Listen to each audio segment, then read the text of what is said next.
Hello, glad you could join me today. I'm Deneen Glass, and this is the 420 Minute.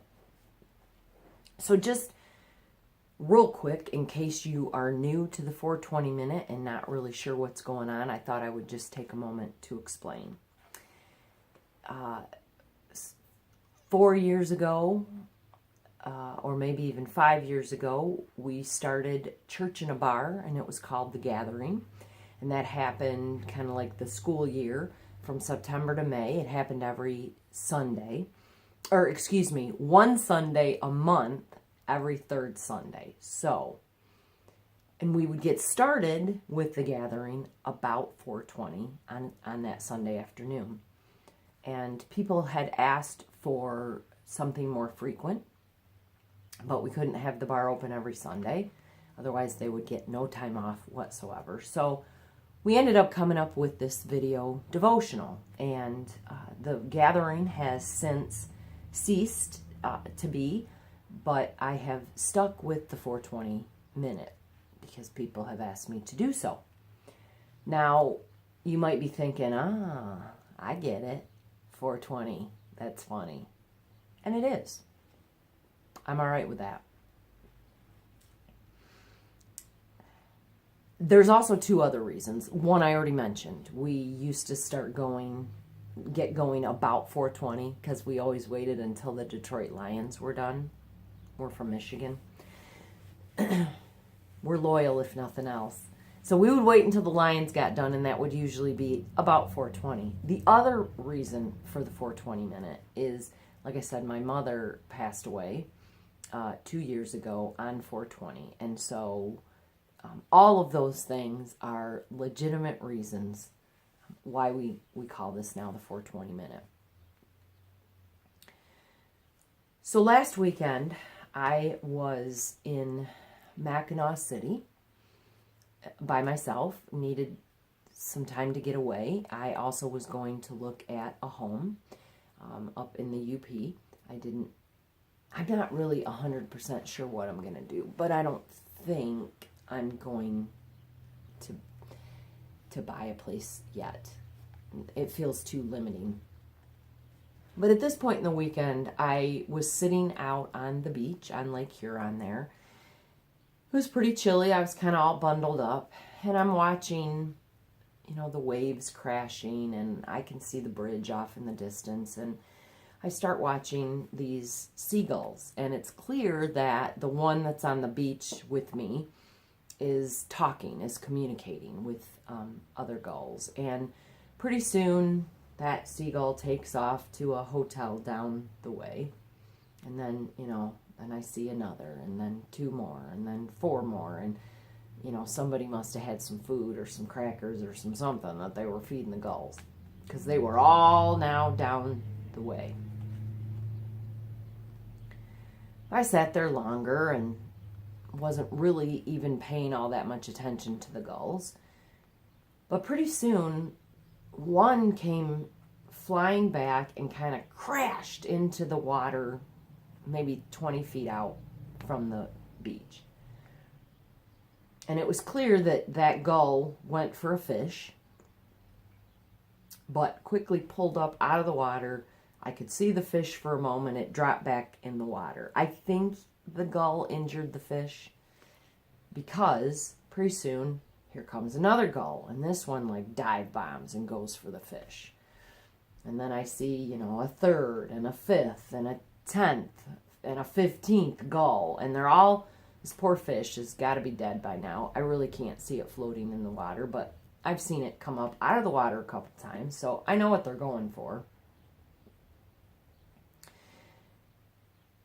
But as I'm watching all of this unfold right out in front of me, I'm kind of a captive audience at this point, I see a couple, or really it started with just one. I see a duck kind of come in, and I didn't know at first, did he shoot kind of short of the whole group? But I watch him as he comes in. I say he because he was pretty. Lots of colors, and pretty soon he's just sort of bobbing and weaving, and he's kind of getting closer and closer to the frenzy that's happening a little more to the left. So then I see a gull come in, and that one kind of falls short, if you will, and it's bobbing and weaving in the winds, and now there's, and what's going on over here, they're not paying any attention to these birds over here to the right. And pretty soon there's about, I think there's probably 4 birds. I think a couple ducks and a gull, something like that. And they're literally just bobbing and weaving. They're just riding out the waves. They're just hanging out. They're not even really looking at each other. They're not necessarily communicating. Meanwhile, these other 15, 20 birds have like gone in the water. They're out of the water. They've flown around in circles. They've dived back. They dove back in. They flipped and flopped and they're squawked and all this mayhem is going on. But none of them have flown off with the fish yet. So I'm watching with more interest as the others just sit there. And I think you can probably tell where the story's going. Pretty soon, they're getting a little closer. And the one gull goes, and I can tell, gets a piece of the fish. And, if you were looking based on what all the other birds were doing, he would have taken off. I say he, I don't know, but nope, just sat there, kind of floated. Here comes a duck. I don't even know if he was really picking at the fish. I'm just watching this whole thing unfold. My point, I guess, is this. As I sat there and watched this whole scene unfold, I couldn't help but see myself and my husband, soon-to-be ex-husband, still have a relationship, still trying to work out this 17-year relationship. I know that seems crazy, but I couldn't help but think of the two of us and how throughout my life, and I think a lot of it does have to do with just how I was brought up. Man, I'm the gulls, I'm the ducks coming in and out of the water, flapping and flying and and squawking to the other ones and flying off and then circling around and then coming back in. And meanwhile, I could just see my husband in those other birds, just riding out the waves, just kind of coasting through the storm, waiting until the right time, until the right moment, and then boom, gets what he came for. It made me think about how Jesus talks, and not just Jesus, prophets, Elijah and Isaiah, and they had spoken about being like a reed in the wind. But out of Luke 7, Matthew, Mark, Luke, it says here that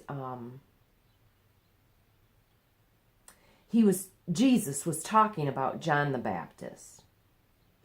And they were in this conversation with some of John's messengers, okay? And Jesus began to speak to the crowds about John. And he said, "What did you go out into the wilderness to see? A reed swaying in the wind? What then did you go out to see?" And then he goes on from there. I don't want to be a reed swaying in the wind anymore. I don't want to be those gulls in and out of the water. I'm middle-aged and I'm really ready to settle my ass down. And so if I can give you anything this week to hold on to, it's going to be this. People aren't attracted to the ones who sway like the weeds, or the reeds, or the weeds, or the whatever sways. People are attracted, people want to be around people with conviction. People who have plotted a course and are going on that course. So if you're like me, and you don't want to be like a reed in the wind anymore, all right, here you go. words for you. Grace and peace. Have a great week.